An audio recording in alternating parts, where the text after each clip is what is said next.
In 1299, in a forgotten corner of northwestern Anatolia, a tribal leader named Osman had a dream. In the dream, a great tree grew from his chest. Its branches spread across the entire world. Rivers flowed beneath it, mountains rose around it, cities glittered in its shade. When he woke up, he decided the dream was a prophecy. He was right. 600 years later, the empire that bore his name would control 3 continents, 15 million people, and the fate of the entire known world. This is how a tribe with nothing became the greatest power on earth. To understand what the Ottomans built, you need to understand what they started with. Not much. Osman controlled a tiny patch of land in what is now northern Turkey. No navy, no grand palaces, no ancient bloodline stretching back centuries. What they had was position. Their land sat on the border between the crumbling Byzantine Empire and the rest of the Muslim world. Every ambitious young warrior, every refugee, every adventurer looking for land and glory drifted toward that frontier. And Osman welcomed all of them. This was the first Ottoman secret. They were not exclusive. They did not demand you prove your bloodline or your faith. They demanded only one thing: fight with us. Within a generation, that small band had become an army. Within 2 generations, that army had become an empire. His son Orhan took the first Byzantine city in 1326, then another, then another. The Byzantines, once the inheritors of Rome itself, watched their territory shrink decade by decade. They made a fatal mistake. Rather than uniting against the Ottomans, Byzantine factions hired Ottoman soldiers to fight each other in their own civil wars. They invited the wolf into the house to deal with the other wolves.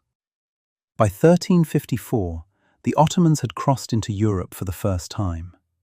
They never really left. But the moment the world understood what the Ottomans truly were came in 1453. Constantinople. The city had stood for over 1,000 years. It had walls so thick, so tall, so brilliantly engineered that 23 sieges had failed to breach them. It was the greatest fortified city on earth. The Ottoman Sultan who came for it was 21 years old. His name was Mehmed II. History would call him Mehmed the Conqueror. He brought something Constantinople had never faced before: cannons. Not ordinary cannons, the largest cannons ever built. One of them was so enormous, it took 60 oxen and 200 men just to move it. It fired stone cannonballs the size of a man. For 53 days, those cannons hammered the walls that had never been broken. On the 54th day, the walls broke. When Mehmed rode into Constantinople on the 29th of May 1453, 1,000 years of the Eastern Roman Empire ended in a single afternoon. He was 21 years old. But Mehmed was not finished. He didn't destroy Constantinople, he rebuilt it. He repopulated the empty city with people from across his empire: Christians, Jews, Muslims, declared it his new capital and renamed it Istanbul. He built mosques beside churches. He appointed a new Greek Orthodox patriarch and guaranteed the safety of Christian worship. This was the second Ottoman secret: tolerance, not as weakness, but as strategy.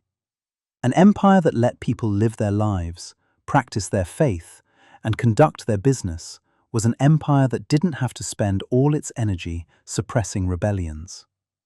It was an empire that could focus on expansion. And expand it did. Under Selim I, the Ottomans turned east and south.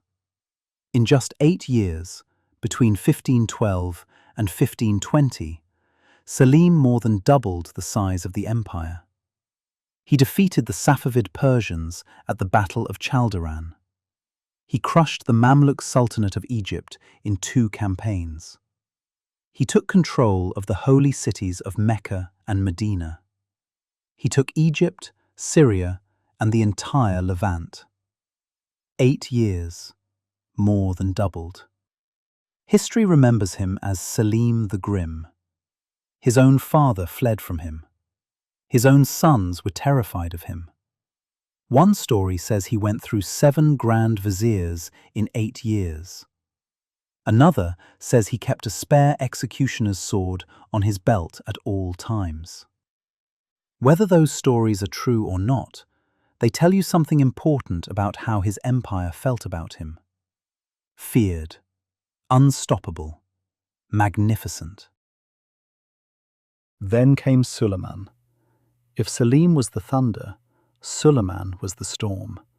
He ruled for 46 years, from 1520 to 1566. His own people called him Suleiman the Lawgiver, because he reorganized the entire legal system of the empire. Europe called him Suleiman the Magnificent, because from the outside, his empire was the most dazzling thing in the world. Under Suleiman, the Ottoman Empire reached its absolute peak. Belgrade fell in 1521. Rhodes fell in 1522. Hungary fell in 1526 after the Battle of Mohacs, one of the most catastrophic military defeats in European history. By 1529, Ottoman armies were camped outside the walls of Vienna. Vienna, the heart of Europe. Christian Europe looked east and genuinely did not know if it was going to survive. The Ottoman fleet controlled the Mediterranean. Ottoman armies controlled 3 continents. The empire stretched from the gates of Vienna to the Persian Gulf, from Crimea to the tip of Somalia. At its peak, the Ottoman Empire was not just a great power, it was the great power. So how did a tribe with nothing become the greatest empire on earth? The same way every great empire does. The right idea, at the right time, in the right place. Osman had position. His descendants had ambition. Mehmed had cannons. Selim had ruthlessness. Suleiman had genius. And all of them had the same core insight, that an empire is not built by excluding people, it is built by absorbing them. The Ottomans took the children of conquered peoples and made them generals. They took the religions of conquered peoples and gave them protection. They took the trade of conquered peoples and made themselves rich. They turned conquest into partnership. And for 200 years, it worked. But here is the thing about empires built on expansion. They have to keep expanding. The moment they stop, the moment they hit a wall they cannot break through, something changes. In 1565, at the very height of their power, the Ottomans sent their greatest fleet and their finest soldiers to capture a tiny island in the Mediterranean. The island had 700 knights and 8,000 soldiers. The Ottomans sent 40,000. It should have been over in days.